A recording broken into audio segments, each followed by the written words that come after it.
If you are a Black woman entrepreneur stuck between $10,000 and $100,000 months, this video is for you. I'm about to show you 3 sales strategies from a woman who built a multi-million-dollar empire in the 1800s when she legally couldn't even testify in court. This isn't just a motivational story. In learning about her, I realized a lot of the strategies that I have used originated with her. I'm Ashley Kirkwood, and I run a sales training company that helps professional service providers, doctors, lawyers, accountants, consultants, therapists, coaches, engineers, service-based businesses of all kinds master the art of selling without feeling salesy. And I've personally conducted over 20,000 sales calls, generated $11 million in lifetime sales for our business, one of our businesses, and built a company that lets me take 40-day sabbaticals around the world with my family for the past 3 years. This is not because I grind harder. It's because I have systems, sales systems to be exact. And I am absolutely obsessed with getting more Black women into the 3% of women-owned businesses that ever crossed $1 million in revenue per year. That's why I dug up a playbook that's been all but erased from history. Whose playbook is it, you ask? Her name is Mary Ellen Pleasant. Just drop her name in the comments because we need to say her name. And by the end of this video, you're going to know the sales psychology principles she used in the 1800s that you can use today to increase your conversion rate. And you're going to know the strategic partnership model that let her control entire industries without putting her name on everything that she owned, and why the thing that you might be most frustrated about, being overlooked, being underestimated, can actually be your biggest competitive advantage. While it ain't fair that we have bias in the world, maybe there's a way that we should be leveraging it similar to what Mary Ellen Pleasant did. This isn't just a history lesson. This is going to be a business masterclass. Somebody drop masterclass in the comments, hiding in plain sight. So let's get into it. But before we go deep into all of her business strategies, I want you to understand the context under which this sister lived, because the context is going to show you how bad she actually was. Now, you need to understand that this all happened in the early 1800s. Let's go back to 1814. Mary Ellen Pleasant is born. Now, she says that she was born in Philadelphia to a free Black mother and a father from Hawaii who imported silk. Some historians actually dispute this and say that she was born enslaved in Georgia, my new home state. But the truth is, Mary Ellen told different versions of her story to different people. And honestly, in that era, that was a part of her survival strategy. There was an allure around her, and you're not going to find the same history story depending on where you look. Now, here's what life looked like for women in the early 1800s. If you were a woman, any woman, you couldn't vote. You couldn't serve on a jury. You couldn't attend most colleges. And if you got married under something called curvature, you basically stopped existing as an independent legal person. Your husband controlled your wages, your property, your children, literally everything. And as much as I love my man, that does not sound appealing. The first Married Women's Property Act didn't even pass until 1848. And that was just in New York. Now, most states didn't follow until the 1850s. And even then, women could own property, but often could not control it without their husband's permission. Now, add being Black to all that. Okay, and you get a whole different story that sounds a lot worse. If you were Black in America in the 1820s or 1830s, even in quote unquote free states, you could not testify in court against a white person. You could not vote. You could be kidnapped and sold into slavery at any given moment because of something called the Fugitive Slave Act, which was an act they passed which said even if you were escaped, you could be captured and put back into slavery. So when Mary Ellen was about 6 years old, her father sent her from Philadelphia to Nantucket, Massachusetts, to live with Hussies, a Quaker family. The Quakers were abolitionists. They believed in equality and equality, but put some quotation marks around that. And Nantucket had one of the largest free Black communities in the state. I believe she lived with the family was a white family. Now, her father paid the Hussies to educate her, but according to Mary Ellen, they put her to work in their shop instead of giving her a formal education. She never got the formal education. That's why I say equality, but with some quotations. But here's what she did get.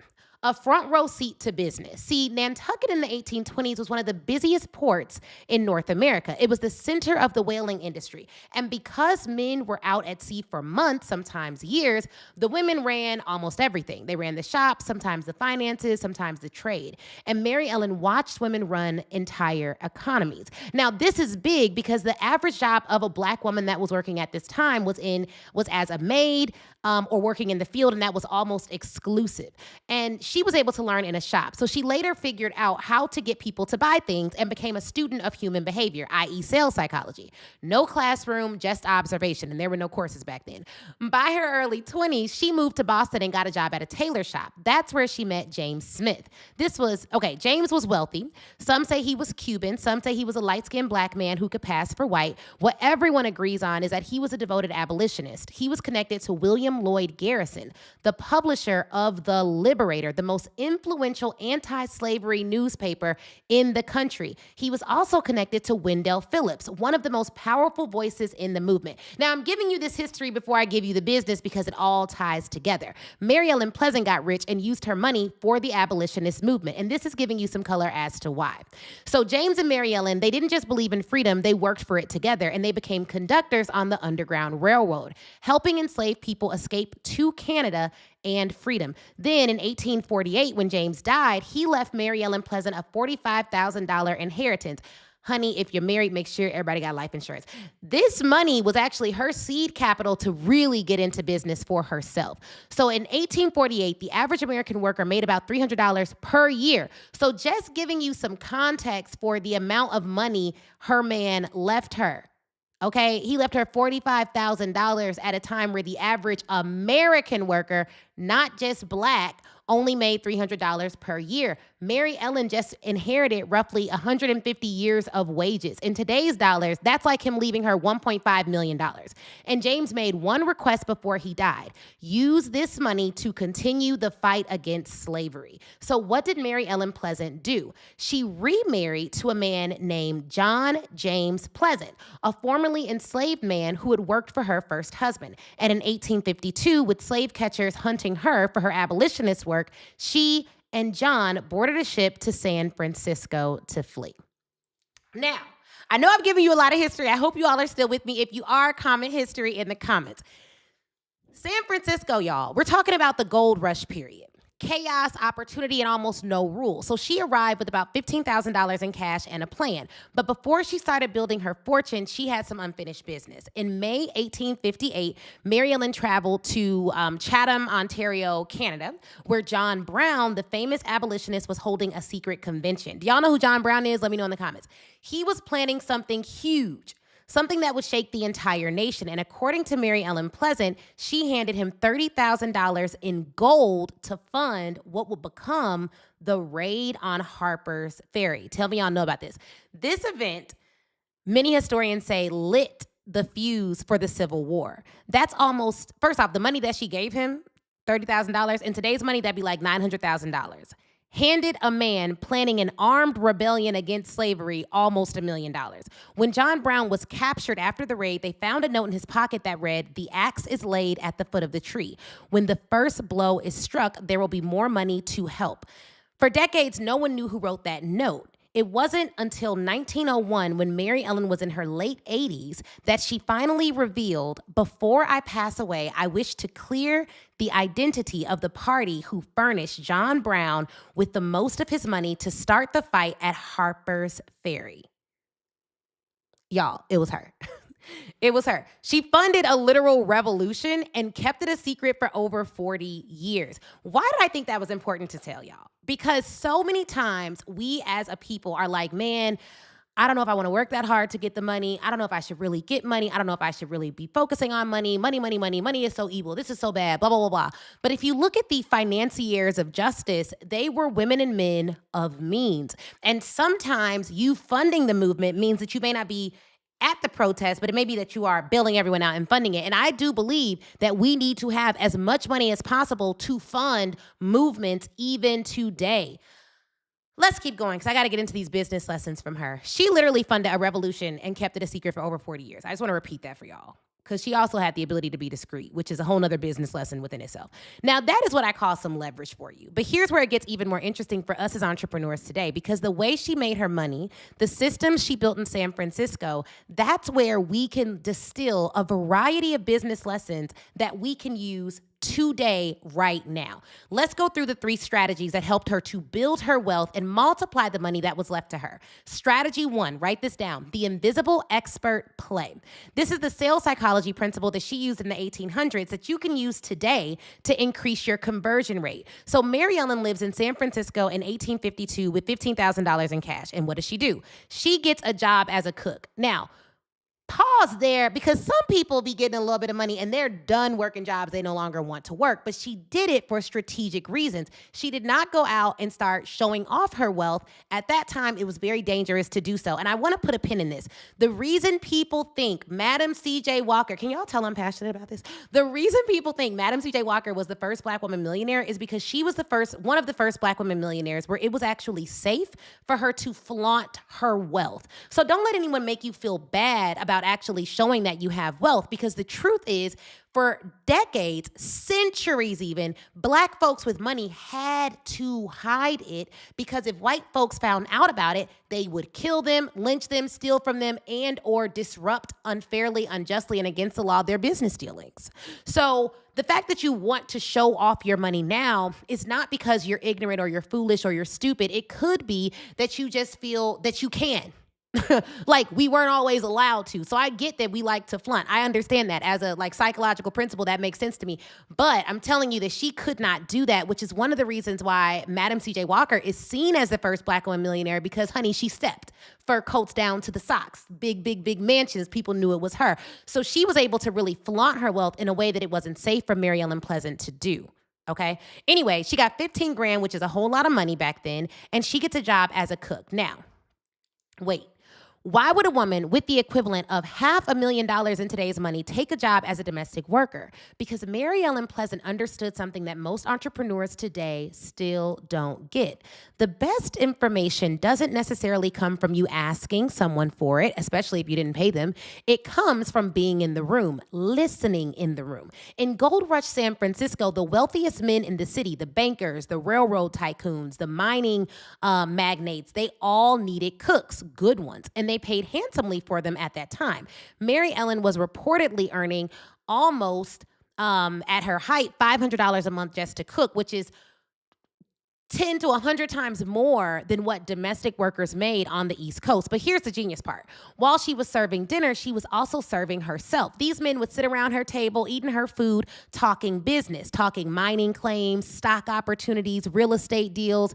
They spoke freely because to them, she was invisible. She was just the help. They didn't know that she probably could have outspent them. And she was comfortable being overlooked because she was getting something too. And Mary Ellen, she was taking notes. One historian noted that she stationed Black servants in locations where they could overhear tidbits of information that helped her make investment decisions. So not only was she willing to go and work, she then systematized her process, hired other people to go and do listening on her behalf. She built an entire intelligence network using the very people who were being ignored. She took what she overheard and she invested in gold, silver, exchanges, real estate, mining ventures, and she multiplied her money over and over and over again. So how do you apply this today?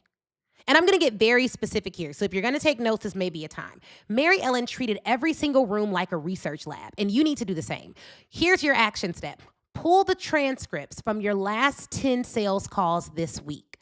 Not the calls where they said yes, not just the calls where they said yes, but the calls where they also said no. The ones where they hesitated, the ones where they ghosted you, and look for the exact objections they raised, the specific words that they used to describe their problem, the fears that they mentioned, the outcomes that they said they wanted that maybe they didn't feel comfortable that you could fulfill. Now take those objections and worries and turn them into this week's content topics. If 3 people on sales calls said, I'm just not sure I can afford it right now, that should be a post. That's literally a video. That could be an email. But here's the key. Use their exact language. Don't paraphrase. Don't clean it up. Don't make it sound more professional. Literally just use your people's words. If they said, I feel like I'm leaving money on the table, or this isn't really worth it, then your headline is, are you leaving money on the table? Right? And so I think that sometimes when we're trying to figure out what to say in our content, we're not leveraging the language of the people that we actually serve. But here's another way that you can take a note out of her playbook. Go to events. Don't be afraid to be a volunteer at events. Don't be afraid to serve at events. Don't be afraid to sit in the back row in the worst seats. Just get in the room, because you need to be listening, not just to what's said on stage, but to the conversations that are held in the hallways. Ask to be assigned to the speakers. Ask to get them water. Go in as a servant and add value first. And just see what you can hear. Literally see what you could hear. Mary Ellen didn't guess what wealthy men were investing in. She listened, she gathered intelligence, and then she moved on the actual intelligence. So here's the thing. Don't just get information, but after you get that information, take action on the information that you hear and that you deduce. Every objection is actually content. Every objection is actually content. Every no is research for your next yes. And there are a variety of rooms that you could be in right now if you weren't afraid to get in the room however you could get in. Strategy 2, the proxy partnership model. This is the strategic partnership model that let her control entire industries without putting her name on everything. So by the 1870s, Mary Ellen had already built considerable wealth, but she wanted more. And she understood that in post-Civil War America, there were still some doors closed to a Black woman. And it doesn't matter how much money she had. This is when she partnered with Thomas Bell. Now, Thomas was a Scottish banker, a director of the Bank of California. He was wealthy, he was connected, and they entered into a business partnership that would last decades. And he was a white man. But here's what made it genius. Mary Ellen's name wasn't actually on many of the business deals they did together, and that was for her safety. She designed and built a 30-room mansion. She controlled the investments. She made the decisions, but on paper, it looked like Thomas Bell's house and Thomas Bell's stuff. And it looked also like they were all Thomas Bell's investments and Thomas Bell's money. Why? Because she faced racist gatekeeping that barred her from owning certain property, accessing certain credit lines, and being taken seriously in certain boardrooms. So she found a proxy, somebody whose name could be on the actual paperwork while she pulled the strings behind the scenes. Now, together, they amassed roughly $30 million, okay? $30 million. That's about $860 million in today's money. They own shares in Wells Fargo, the Bank of California, real estate across San Francisco and Oakland, and a ranching empire in Sonoma County. But here's the lesson. Mary Ellen learned the hard way. You need to keep your name on some paper, okay? Because when Thomas Bell died in 1892, his wife, Teresa, contested Pleasant's claims to all of the property and all of the business interests. And because everything was so intertwined, because she couldn't really prove that it was hers, she lost a lot of her wealth in the process, almost everything. She went from controlling millions to being declared insolvent. So yes, use partnerships, use leverage, use proxies when you need to, but document everything. Here's how I would do this play today.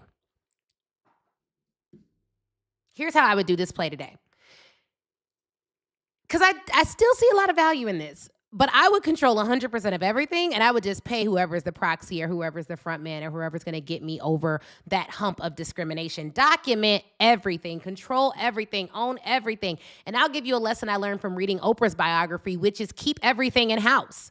Like, I'm a big fan of having everything in-house. Oprah gave that business advice in her autobiography that I read when I was a teenager, and I have still been a big fan of that today. We can move so fast at Speak Your Way to Cash because we have almost everything in-house. So in corporate, when you had that job, you had sponsors, people who advocated for you in rooms you weren't in, people who opened doors. But who is your sponsor in entrepreneurship? Who are the people you can call and ask them to open doors, tell you about early stage startups you can invest in? I want you to reach out this week to 3 directors or C-suite leaders from your old jobs, not to catch up, not to quote unquote network without any specific asks, but with a specific ask. Here's a script I want you to use. Hey, name, I hope you're doing well. I've transitioned into explain what you do now, and I'm working with explain the company that you work with. I absolutely love working with you at insert the company, and I'm wondering if you might know 1 or 2 people who could benefit from what I offer. I'd be happy to reciprocate with my network as well. Would you be open to a call this week?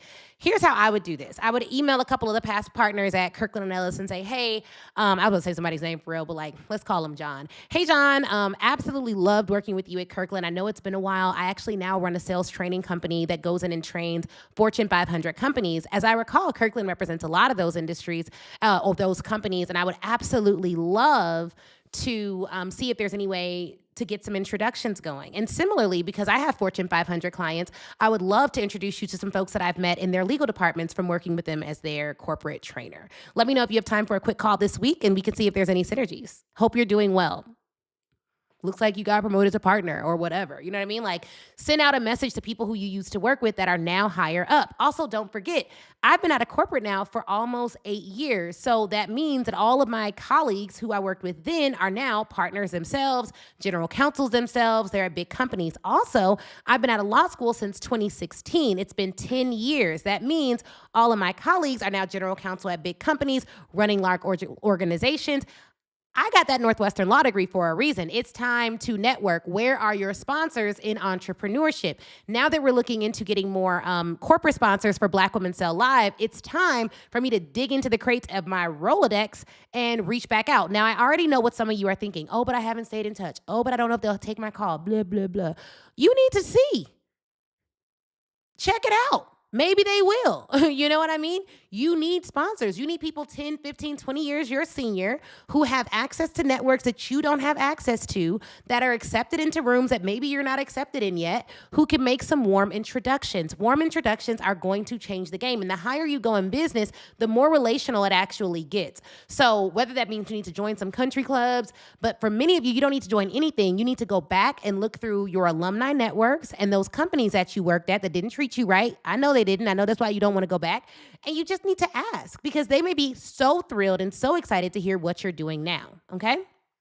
Be direct, be simple, be reciprocal. You're not coming to them from a position of, I need you to do this or my business will close. You're letting them know about all of your accomplishments and saying, I'd love to reconnect. I'm doing great. Looks like you're doing great. Let's see how we can be greater together. This is the same way Mary Ellen used Thomas Bell's name to access deals she couldn't get access to alone. Here's the difference. You're keeping your name on the paper, you're building your client list, and you're documenting your ownership. So you can use strategic partnerships, but make sure that you protect your assets. We are not under the same stressful regime that she was under, and we need to leverage that and make sure that we keep our name on everything. So here's the last strategy, the underestimation advantage. Why being underestimated might be the single biggest advantage that you're not using right now. Here's the truth.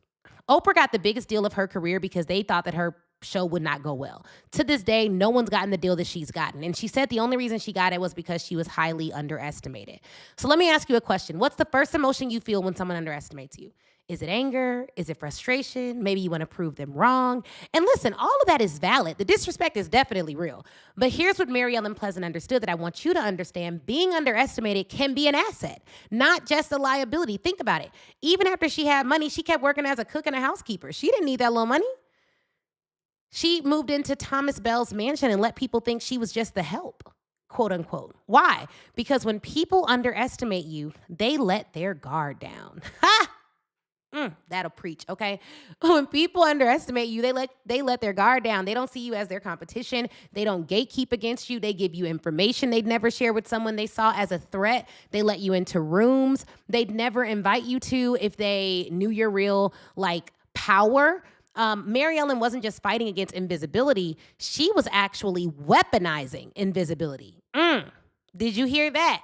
She didn't just fight against invisibility, she weaponized it. She once said, some folks say that words were made to reveal thoughts. That ain't so. Words were made to conceal thought. She understood that what you don't say is sometimes more powerful than what you do. Here's your specific action steps. Stop selling like you're waiting to be picked.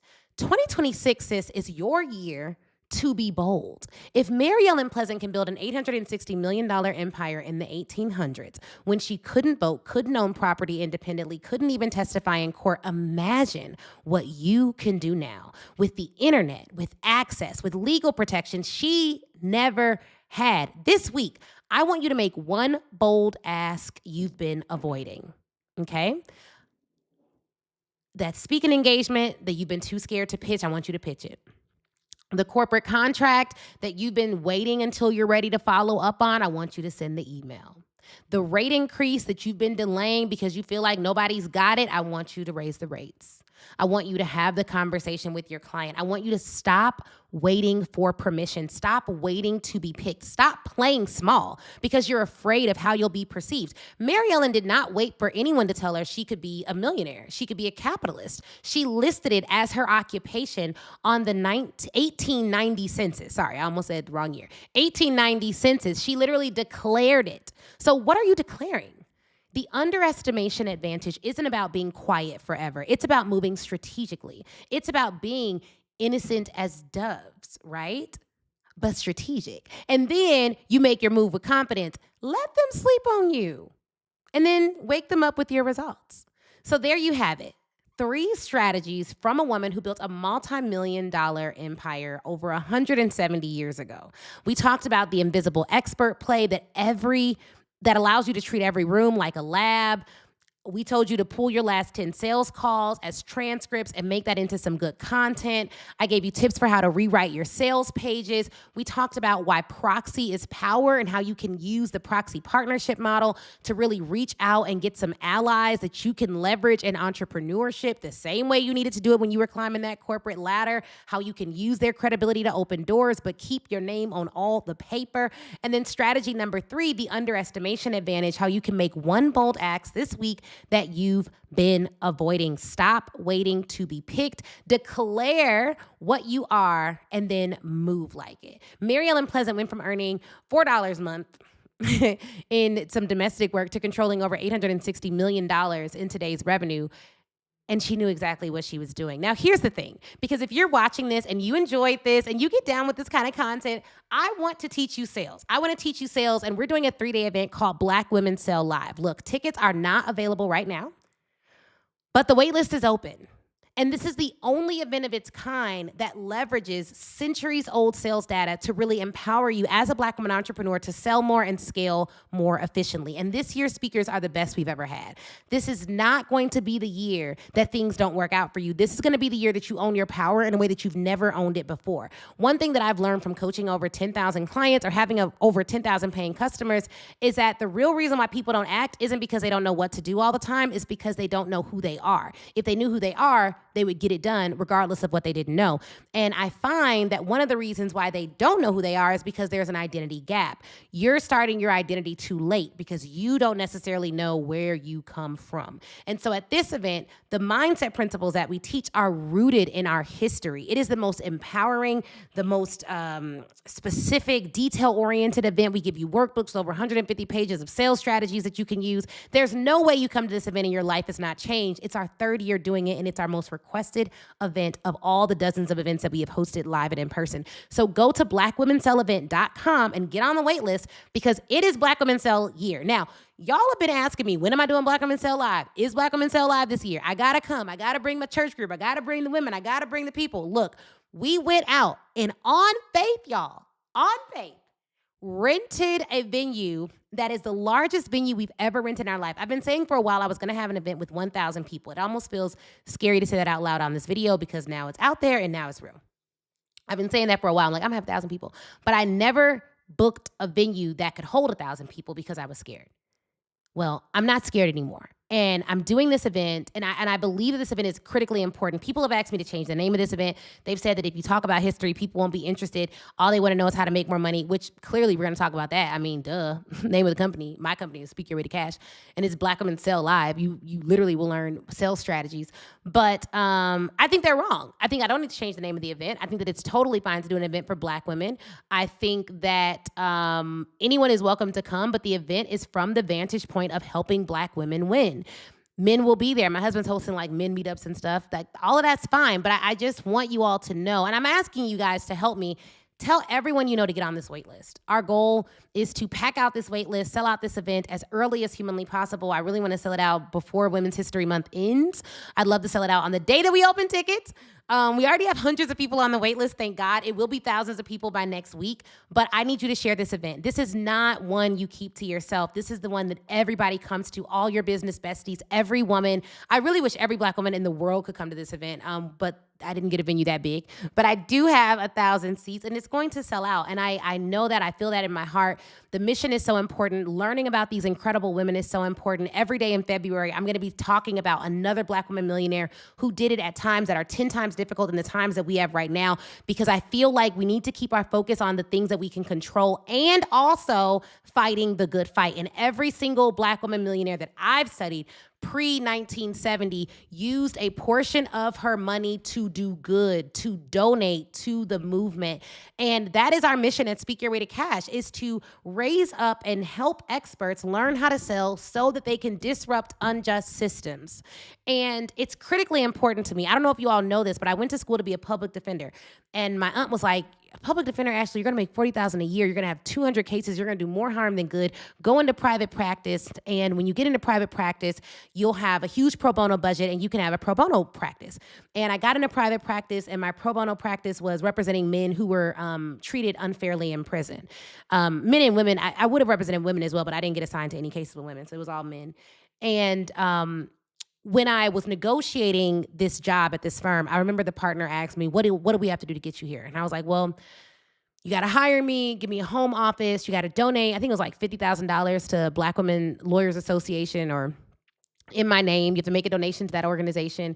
And then you have to allow me to do pro bono work for civil rights, because I wanted to have a civil rights pro bono practice, which I had. And they wrote me a blank check to do civil rights work. I mean, I did stuff at the Supreme Court. I represented these guys and gave them incredible counsel, was able to hire Black women medical doctors to be our expert witnesses when previously 99% of the expert witnesses that they hired were white men. Like, so much was able to happen because we had resources. And I just remember how the company could write checks to charity like it was nothing because they made the money. And the only reason they wrote certain checks was because good-hearted people who worked there cared about certain causes. Look, Black women are starting businesses faster than anybody else in the world, but those businesses need to scale past millions with an S of dollars, hundreds of millions of dollars, so that we can write $1 million checks to justice initiatives, so that we can fund people who are unfairly arrested and help them to get out. Like, the real goal is not just to be rich for rich sake. The real goal is to be rich for justice sake. And I think that we've lost sight of that, which is why we're building these businesses from the perspective of just trying to look cool on Instagram. And it's like, who cares? Who be so for real. You know what I mean? Build your business because there is an assignment on the money that you are supposed to generate from your business. There's an assignment on that money. You are a steward of that money to do something good with it. And so, no, don't feel guilty for wanting to be well off. And if you want to do good work, you should also make sure that your family is well taken care of so that you don't burn out and we don't lose a really good person in society. So don't get me caught up, y'all. Don't get me started. But hopefully you got value from this video. Hopefully you learned something good. Hopefully I will see you at Black Women Sell Live 2026. Go to blackwomensellavent.com and get on the wait list.